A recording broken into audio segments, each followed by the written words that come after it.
یہ وہ کون سی نماز ہے جس سے پہلے اذان نہیں ہوتی؟ نماز جنازہ۔ اور وہ کون سی اذان ہے جس کے بعد کوئی نماز نہیں ہوتی؟ یہ جو بچہ جب پیدا ہوتا ہے تو اس کے کان میں جو اذان پڑھی جاتی ہے، یہ ہے میرے خیال میں۔ السلام علیکم، آپ کا کیا نام ہے؟ وعلیکم السلام، عابد حسین۔ آپ سے نا ہم چند ایک سوالات پوچھیں گے جن کا پھر آپ کو جواب آتا ہے تو ان کا آپ نے جواب دینا ہے، جن کا نہیں تو پھر اس کا ہم بتائیں گے۔ اچھا، آپ کی کون سی فیوریٹ مووی ہے جو آپ بہت پسند کرتے ہیں؟ پنجابی، کوئی بتا دیں۔ ہیر رانجھا اچھا، اس کے علاوہ؟ اور چوڑیاں، اچھا،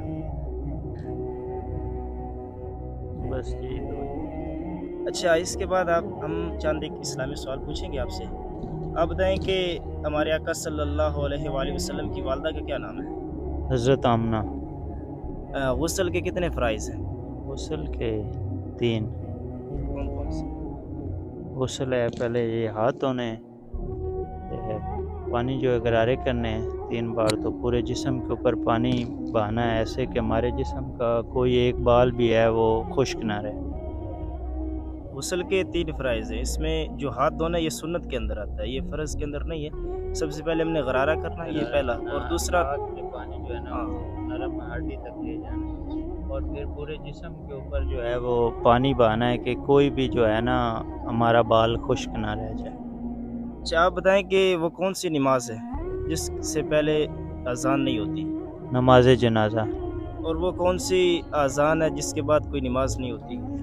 یہ جو بچہ جب پیدا ہوتا ہے تو اس کے کان میں جو اذان پڑھی جاتی ہے، یہ ہے میرے خیال میں۔ ٹھیک ہے، اچھا آپ یہ بتائیں کہ خانہ کعبہ کے اوپر سب سے غلاف پہلے کس نبی نے دیا؟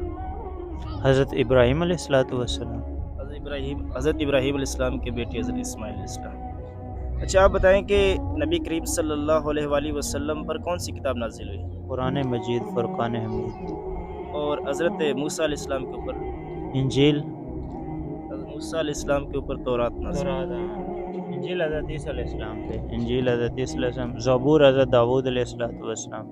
ہمارا مقصد کسی بھائی کی دل آزاری یا دل شکنی نہیں، ہمارا مقصد یہ ہے کہ جس بھائی کو جواب آتے اس کی حوصلہ افزائی ہو جائے، اور جن بھائیوں کو نہیں پتہ ان تک یہ پیغام پہنچ جائے، اور ان کو تھوڑا سا احساس بھی پیدا ہو جائے کہ ہم کم از کم جو اسلام کے بنیادی مسائل ہیں، جو بنیادی علم ہے، وہ ہمارے پاس ہونا ضروری ہے۔ اگر ایک انسان کے پاس 24 گھنٹے کا علم جو ہے، پاکی ناپاکی جو ہے، حرام حلال کا نہیں پتہ، تو وہ پھر مسلمان کیسے رہا؟ تو اس ہمارا بیسیکلی یہی مقصد ہے کہ سب لوگوں تک اسلام کا پیغام پہنچ جائے۔ یہ اچھی چیزیں ہونی چاہیے، بالکل میں بھی اس کے حق میں ہوں، یہ ہونا چاہیے، بہت اچھی چیز ہے، اس کو آپ آگے لے کر جائیں، ہم آپ کو اپریشیٹ کرتے ہیں۔